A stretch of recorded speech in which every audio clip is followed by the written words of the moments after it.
Oh man, the Sonic movie. It has been quite the roller coaster ride, hasn't it? The teaser poster that collectively made the community go, That's a placeholder. That's a placeholder, right? What the am I looking at? What is that? Why is he so thick? He's so thick! Why is he so thick? What happened? Look up he's got an ass! Oh my god. You could see the full thing. Oh, there's a video. Oh my god. Oh, that's gross. Oh, that's gross. What the is that thing? What the is that thing? What the is that thing? Get the out of the way, chair. Looks thicker than a bowl of oatmeal. The leaked designs that made us go insane.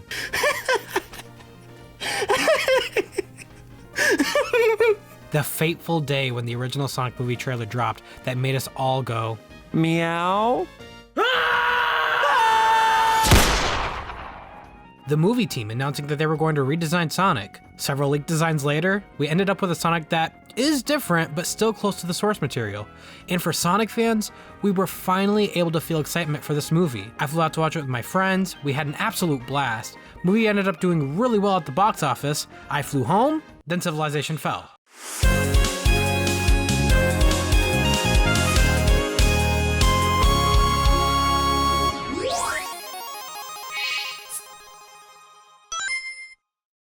Some time has passed, and now at the time of this recording, it has been 1 year since the Sonic movie released in theaters.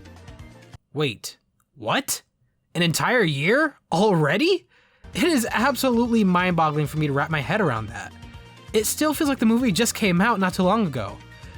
But at the same time, it feels like it's been an eternity since we can, you know, go outside. I guess that's what happens when you've been isolated inside for the better part of a year. Now, I've made many videos on the Sonic movie, as well as an initial review I did with the gang after we watched it. And since it's been quite a while since the movie released, and since the news of the sequel is on the way, why not take this time to revisit and give this movie a truly in-depth review to see how it holds up, and what I think the sequel should do going forward. So, let's start with the story, shall we? Also, just a heads up, I most likely won't be able to use a lot of movie scenes for this video for obvious reasons, so I'll have to stick to screenshots or clips at varying speeds. The movie starts off with the Paramount logo surrounded by rings, as well as an amazing orchestral and choir rendition of the Sega logo and start screen. After that, we jump right into the action with a high-paced action scene with our favorite beloved blue hedgehog Sonic being voiced by Ben Schwartz, running away from our favorite evil scientist, Dr. Robotnik, being played by Jim Carrey. We end up rewinding back to get the context of what exactly is happening, and we find ourselves in Sonic's beautiful homeworld, which, to no surprise, is largely based off of Green Hill Zone. And my god, I still can't get over how phenomenal this looks. The attention to detail is exquisite, and the music choice being Friends by Hyper Potions was the cherry on top of this sundae. Anyways, we see a younger version of Sonic introduce us to Longclaw, essentially Sonic's guardian. Sonic tries to give her that oh-so-classic Green Hill flower, though the heartfelt moment is short-lived as an Echidna tribe ambushes them. Longclaw tries to fly Sonic to safety, but is struck down by an arrow. Just as quickly as she was shot down, she stands up, seemingly unfazed for having just gotten shot 5 seconds ago, and explains to Sonic that his power is something that he needs to keep secret and that he needs to stay hidden. She opens a portal to Earth using a ring, hands him a bag of extra rings, and sends him on his way. If you're asking to yourself why she didn't just jump into the portal with Sonic, beats me. I mean, yeah, she's covering the entrance so the Echidna tribe doesn't enter, but couldn't she do that from the other side of the portal? Anyways, portal closes and Sonic is left on his own without knowing what exactly happened to Longclaw. Fast forward 10 years later and we're in a town called Green Hills, with an S this time. We see a local town sheriff named Tom Wachowski having the most miserable time as absolutely nothing of significance happens in this town. Sure enough, an older version of Sonic starts zipping around in front of Tom's speedometer, seemingly trying to see how fast he can go and messing with Tom in the process. Tom, for no real reason, starts walking around to this very specific part in some bushes and finds a blue glowing glow stick. Quill. He then leaves to stop some criminal ducks from stealing bagels, and as this is happening, a turtle is about to get run over by a car, but is saved by Sonic at the last second. And I gotta say, This whole sequence in the movie is such a great introduction to Sonic's character. He saves animals just like he does in the games. Then we get to see a side of him that is carefree and an all-around goofball as he decides to take this turtle on a small jog going at about Mach 5 while Don't Stop Me Now from Queen is playing. After absolutely scarring this turtle for life, we get introduced to Sonic's cave on Earth. There, we learn just how much of a kid Sonic is. We also get exposition from Sonic explaining Longclaw's instruction that if he was ever discovered on Earth, that he would use his rings to escape to a mushroom world. We then get introduced to the town of Green Hills and just how accustomed to life Sonic is on Earth. And this is something I will praise this movie for right out of the gate. It is super easy for the writers to make a fish out of water story for a character in a new place that they are not from. But this movie cuts out the fat and shows us that Sonic pretty much understands how things operate. One thing he doesn't understand on Earth though is privacy. Since Sonic is hiding, he resorts to spying on the citizens of Green Hills. Yeah, that's not creepy at all. But because of this social isolation, Sonic begins to feel lonely. A characterization for Sonic that we really haven't seen much of before in any other medium. Tom then learns that his application to the San Francisco Police Department has been accepted. He applied for the position because he's sick of stopping criminal ducks from stealing bagels and from talking to donuts all day. Holy shit, this movie makes me really feel better about myself. He explains to Maddie that he wants to stop real criminals and help real people in a life or death situation. Meanwhile, Sonic is busy being a creep and stalking people during a baseball game. Once the crowd leaves, Sonic begins to play baseball with himself.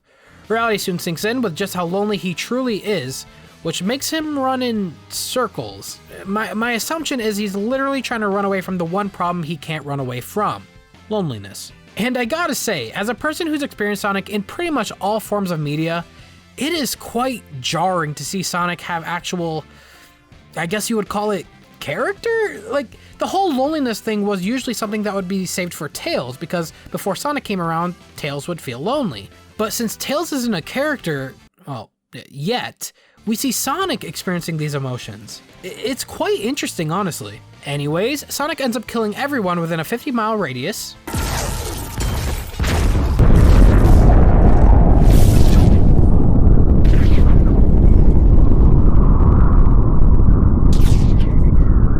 Just joking, he ends up causing a huge blast that creates a major power outage that is so large it even knocks out a goddamn satellite. Jesus! This, of course, gets the attention of the military, who, I shit you not, sits down for 60 seconds before saying fuck it and sends in Robotnik, something some of the members were extremely hesitant on doing. As a result, Robotnik gets on scene, sends in his drones that came out of his egg sack, which sends Sonic running to deploy a portal ring in a safe area. He ends up breaking into Tom's shed since that is the main resident he stalked for so long. Anyway, Tom murders Sonic. Tranquilizes Sonic as he's about to put down a portal ring.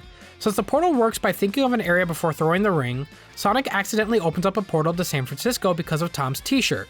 The bag of rings that was given to Sonic by Longclaw ends up falling into the portal before it closes, and Sonic passes out. Once Sonic wakes up and scares the life out of Tom, Dr. Robotnik closes in on them. Sonic asks for Tom's help since he can't run due to being tranquilized. Sonic pleads with Tom that this is a life or death situation, and Tom agrees to help him as this is exactly what he told Maddie he wants to do as a cop. Tom tries to cover for Sonic but ultimately fails when Robotnik notices a blue quill on Tom's table. Robotnik's drone attacked both Sonic and Tom, with them just barely escaping. And sadly, this is a part of the movie that requires a high level of not looking too deep into things. By that I mean a good chunk of this movie is Sonic in Tom's car or in a stationary area. Reason being, Tom is the one driving Sonic all the way to San Francisco to get his rings back. Now you might ask yourself, why can't Sonic just run there in a flash? Well, he claims he doesn't know how to get to San Francisco. And that's about it. I guess maps don't exist in this world. Now, I know for the sake of the movie I shouldn't look too deep into things, but this excuse can really break a lot of people's suspension of disbelief. I think this movie's suspension of disbelief could have been saved if they just showed Sonic trying to follow a map but couldn't figure it out because he has the mentality of a kid. Anyways, Sonic and Tom's first stop on their journey to San Francisco brings them to this bar. Here we get a bit more character development from Sonic, who learns what a bucket list is. But Sonic begins to feel down when he realizes he won't get to accomplish the things he wanted to do while on Earth since he has to leave to the Mushroom Planet. Tom notices Sonic begin to feel down on himself and decides to help him accomplish some of his goals while at this bar. And these scenes are really heartwarming to see Sonic act like an overjoyed kid as he accomplishes some of his goals. All is short-lived though, as a huge bar fight ensues. And here we get one of the best moments in the film, where we get an awesome action scene that is similar to Quicksilver in X-Men. And I am really happy they decided to do a scene like that. It is a great way to show just how fast a character is and how they can use their speed to their advantage. Sonic and Tom quickly escape the bar and crash at a motel for the night. There, while Sonic is sleeping, Tom notices on Sonic's bucket list that there is one thing he hasn't accomplished yet, was to make a real friend. As this happens, Tom overhears on the TV that he is accused of committing an act of domestic terrorism and that there is a huge manhunt underway. Does any of this matter? No, and I'll come back to this topic later. Meanwhile, Robotnik gets a lead on where Sonic and Tom are heading and sends a massive tank after them. During this, Sonic and Tom get into an argument once Sonic learns that Tom plans on leaving Green Hills to become a cop in San Francisco. While this is happening, they get interrupted by the tank. Sonic, still angry about Tom leaving, turns into Pikachu, becomes electrified, and as this happens, Sonic is thrown at the tank, doing his iconic roll from the games, which momentarily takes it out. More awesome action scenes happen as Sonic and Tom, for some reason, take turns taking out each layer of the tank. All is well until the tank is reduced to the size of a small RC helicopter. It ends up sticking to Sonic's glove and begins cutting down like a bomb. If you're wondering why Sonic doesn't just take off his gloves and throw it, well, okay. I know the original movie design wasn't going to have gloves, but still, couldn't they have made it stick to his arm or something? I don't know. Anyways, bomb blows up, Sonic gets knocked out again, and Tom decides to find his veterinarian wife, Maddie, to get some help. Meanwhile, Robotnik analyzes the quill from earlier and learns that it has unlimited power. With this power, he realizes he can use it to power his machines so they can reach their full potential. Sonic wakes up, gets gifted his iconic red sneakers from JoJo, Maddie's sister's daughter, and from there, Maddie decides to help Sonic and Tom get to San Francisco. But for some incredibly dumb, unexplained reason that literally makes no sense, they let Sonic drive. Cause it's not like they already have enough problems to deal with. Dumb, unexplained stuff like that can really take away your suspension of disbelief. Which, speaking of, the next scene breaks as well. All three make it to the Transamerica building that has Sonic's rings. But for some reason, they act like it isn't that accessible. Yeah, for some reason, Sonic just doesn't run up to the top of the building and grab them. Even though the beginning of the movie shows that Sonic is 100% capable of doing something like that, he doesn't. I know certain rules need to be set and limits need to be applied to Sonic's power, or else we wouldn't have a movie.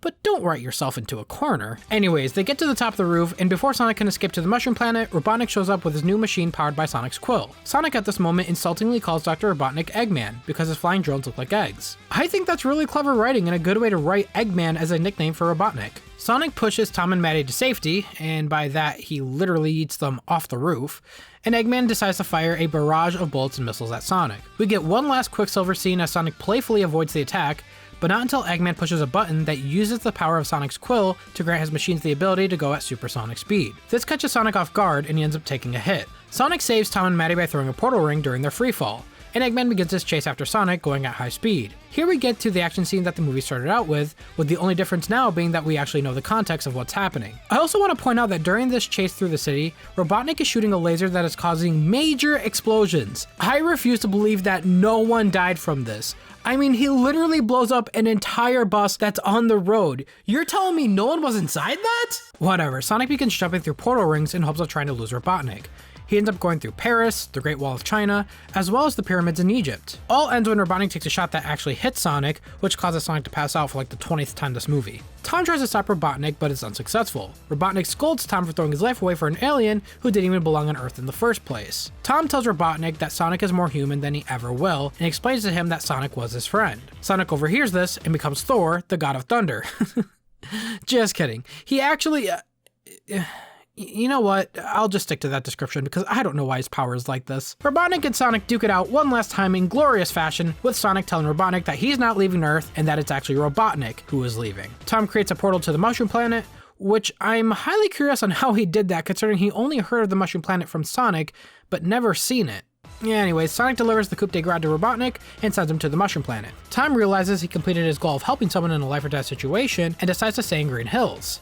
Maddie and Tom are in the middle of repairing their house when they get visited by the government official who decides to act like Robotnik never existed and that none of the events that occurred, occurred. Because I'm sure absolutely no one noticed a flying machine causing major explosions in the heart of San Francisco. And let's not forget that this is the same government official who is responsible for sending Robotnik into this whole thing in the first place. After everything that's happened, yeah, for the sake of his job, I'm sure he wants to act like Robotnik never existed. Then we end with Tom and Maddie introducing Sonic to his new cave, which is now in their attic, all before they decide to go out to eat at Olive Garden or something, I don't know. And that's the story. But wait, we're actually not quite done yet, as there is some after credit scenes in this movie. First one is Robotnik 87 days into the Mushroom Planet. Here we see himself becoming more like his video game counterpart, with the extra long mustache, a bald head, and a low amount of sanity. It's not all bad for Robotnik, as he still has one of Sonic's quills, which holds unlimited power. He says he will be back home by Christmas, and that's where we're left off. That's not the only thing teasing the future of this story, but we also get an after credit scene which shows everyone's favorite two-tailed fox looking for Sonic while saying, "I hope I'm not too late," before flying at super speed. And that, ladies and gentlemen, is the story for the Sonic movie.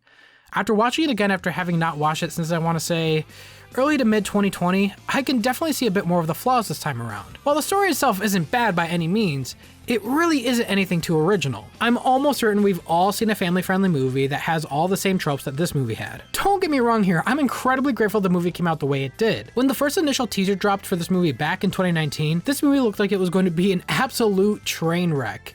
And no, that's not just because of Sonic's god-awful design, but the way the trailer was cut and the scenes that they showed, it really didn't give us a great first impression. By all accounts, everyone thought this movie was going to be yet another bad video game movie added to the larger pile of bad video game movies. But everyone who worked in the background of this film finished with a product that is solid, and I'll forever be grateful for that. With that said, let's go through what I think the movie did good, what I think the movie did bad, and what I think the Sonic movie series should do going forward. Let's start with some of the things that didn't necessarily age well, and the first thing that immediately comes to mind for me is how the majority of the movie is structured with Sonic either being in a car or in some sort of stationary setting. With a fast character like Sonic, we really want to see Sonic running around and being himself as much as possible. Now, I'm not saying he needs to be running all the time, but I think if we saw Sonic using his super speed just a little bit more, I think I wouldn't have had a problem. In fact, my two favorite scenes in this movie are at the very beginning and at the very end, both involving his speed. I love the introduction to Sonic. It totally captures who Sonic is, messing with Tom and measuring his own speed with his speed gun like it's a game. Then Sonic saving the turtle and carelessly running with it. To me, that entire sequence screams Sonic the Hedgehog. The other scene that I love is at the very end of the movie with Sonic and Robotnik running at super speed and jumping through portals that take them to different parts of the world. Action scenes like that is exactly what I'm looking for in a Sonic the Hedgehog film. It's just a shame that there wasn't more of that. I think if this movie had like one more action scene with Sonic versus Robotnik near the middle of this movie and actually utilizing Sonic's speed, I think these moments wouldn't have felt too few and far between. And I think that is a testament to how good these action scenes are. It leaves me wanting more. The other thing that didn't necessarily age well for me is some of the writing. For example, remember when I said Tom was accused of committing an act of domestic terrorism and that a huge manhunt is underway? Well, the writers didn't, because literally nothing ever comes of that. Tom now knows that he's being hunted by authorities, considering his face is being plastered all over national television, but he takes no precautions when walking around in public. If you aren't going to take anything away from that scene, then what's the point, you know? As I mentioned while going over the story, there are moments in the movie that do break my suspension of disbelief. For example, Tom tranquilizing Sonic. But later in the movie, we can see that Sonic can easily avoid things like bullets, missiles, etc. So maybe it would have made more sense if Tom tranquilizes Sonic, but does so by ambush, in a way where Sonic didn't see it coming. Because there really is no reason to think that Sonic couldn't avoid that dart. That really is just a nitpick though. The next thing that broke my suspension of disbelief is the excuse for Tom tagging along with Sonic, and that being that Sonic doesn't know how to get to San Francisco. As I mentioned before, I think the writer should have showed Sonic attempting to follow a map,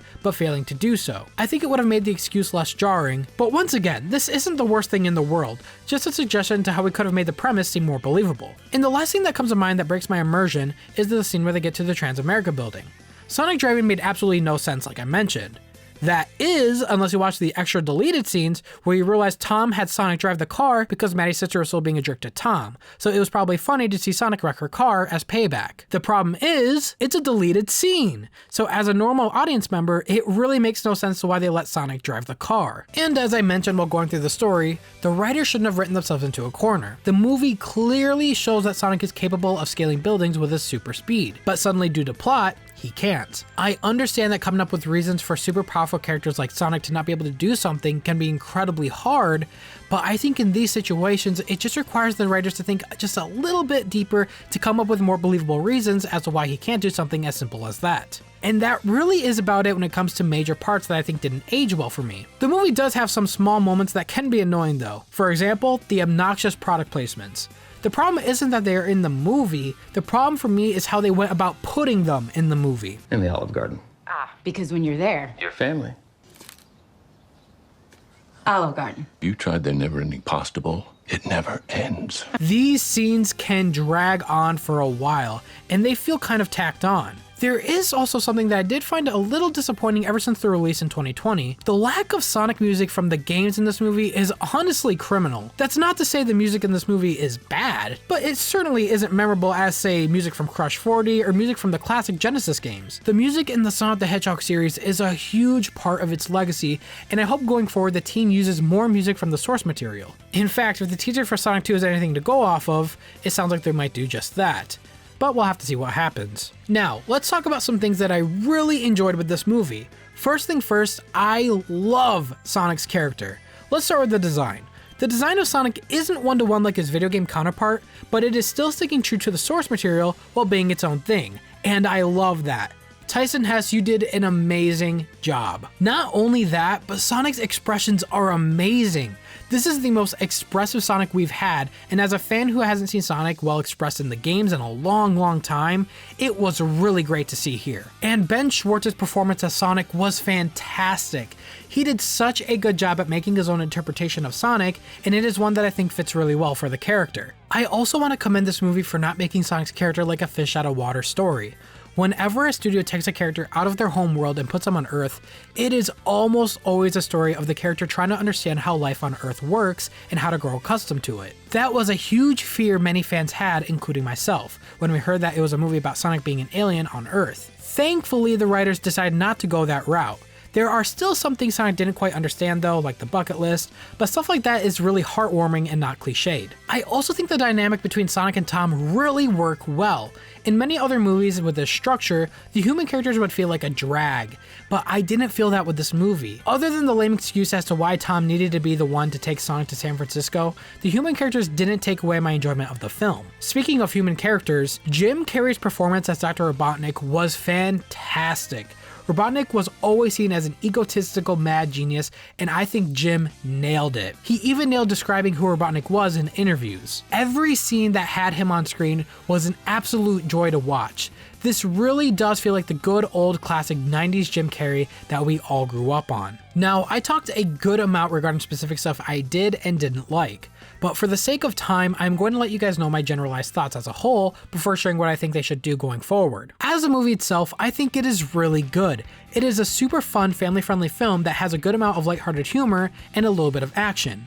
Where I think it falters slightly is when we talk about it being a video game movie about Sonic the Hedgehog. Again, not a bad video game movie by any means, but it does falter slightly in that regard. I talked a little bit about this earlier, but one of the most annoying tropes when it comes to video game movies is the trope of taking a video game character out of their home world and putting them on Earth. Look at Sonic's world in the opening scene. This is where I'm sure 99% of the audience wants to be.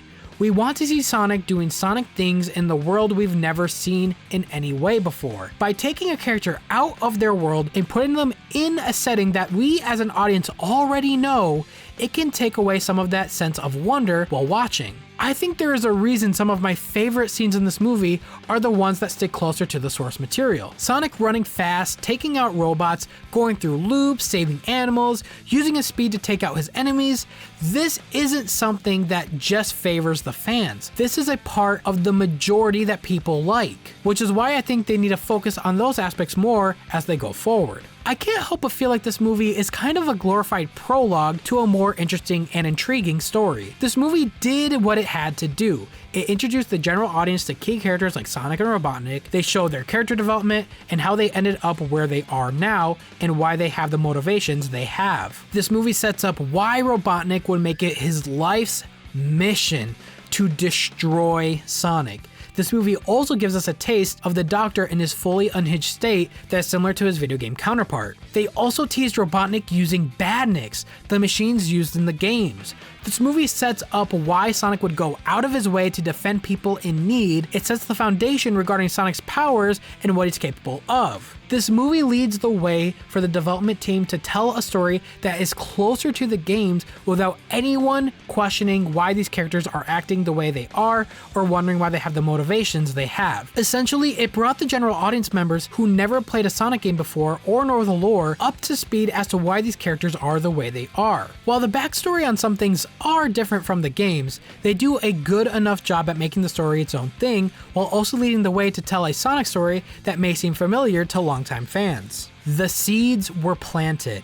Now it's time for the team to make a universe with the foundation they created. This includes introducing some more characters from the games. We can already see that based off the title sequence for Sonic Movie 2, that Tails will be a major character in the film. And if the beginning scene with the Echidna tribe is anything to go off of, I'm sure we will run into Knuckles at some point. And not to mention, it's already been confirmed that they appear to be casting 4 Knuckles in Sonic Movie 2. In fact, the beginning scene with the Echidna tribe trying to take out Sonic plants the idea that Robotnik might try to work with them to take out Sonic. Kind of like how in Sonic 3, Robotnik tricked Knuckles into going after Sonic while he tried to steal the Master Emerald for himself. Speaking of emeralds, this movie also teases that they exist in their universe, so we may actually see them be a key part of the story. There are countless possibilities this series can do going forward due to the amazing setup of the first movie. The main takeaway that I'm hoping for in the end is that the series branches out away from the stationary small town setting the first movie had on Earth with a lot of stationary scenes to full-on high-speed scenes in the mysterious and beautiful world of Sonic the Hedgehog. And considering at the time of this recording that the Sonic Movie 2 is planning to film on the tropical island of Hawaii, which would be the perfect place to film a movie that is essentially on Sonic's home world, it looks like they are doing exactly that, and I'm excited for it. With that said, I am so excited to see what they do in Sonic Movie 2, and I will see you guys when we see more information regarding the movie. Thank you guys for watching this video, and I'll talk to you guys very soon. See you later, procrastinators.